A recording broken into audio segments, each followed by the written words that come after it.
Menteri Koordinator Bidang Politik Hukum dan Keamanan atau Menko Polhukam, Mahfud MD, menduga ada permainan di balik putusan Pengadilan Negeri Jakarta Pusat terkait gugatan Partai Prima terhadap KPU.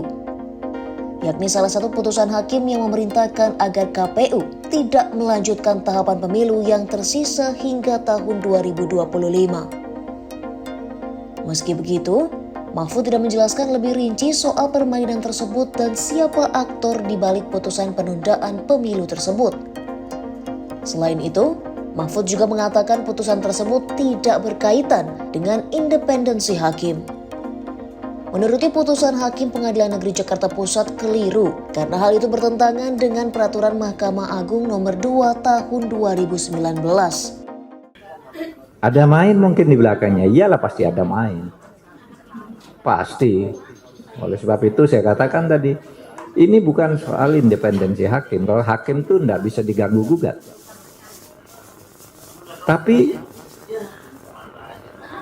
kalau di kedokteran tuh, independensinya itu misalnya pada kode etik diatur ini kalau melanggar etik ya. Tapi kalau ilmunya salah, itu ada dewan sendiri, dewan disiplin. Dokter, kalau ini dewan kode etik, ini dewan disiplin yang terangkut ilmu. Nah ini kan ilmunya salah ini. Oh, sudah jelas kalau pemilu itu pengadilannya di sana kok dia yang mutus. Dan sudah ada tuh petunjuk dari Mahkamah Agung. Kalau ada urusan administrasi masuk ditolak. Mahfud mengatakan, saat ini sifat pemerintah akan tegas melawan putusan tersebut. Bahkan, Mahfud menyebut putusan itu salah kamar.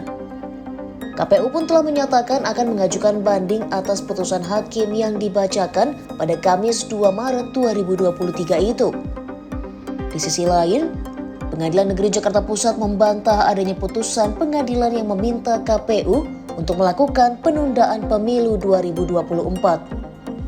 Juru bicara Pengadilan Negeri Jakarta Pusat, Zulkifli Adjo, mengatakan putusan atas gugatan Partai Prima adalah menghukum untuk tidak melaksanakan sisa tahapan pemilu 2024. Isu penundaan pemilu ini bermula dari Partai Prima yang menggugat KPU karena merasa dirugikan dalam tahapan pendaftaran dan verifikasi calon peserta pemilu 2024. KPU menyatakan Partai Prima tidak memenuhi syarat keanggotaan sehingga tidak bisa maju ke tahap verifikasi.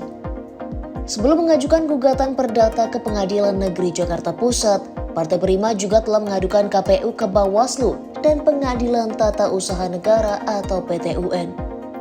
Upaya tersebut tak membuahkan hasil.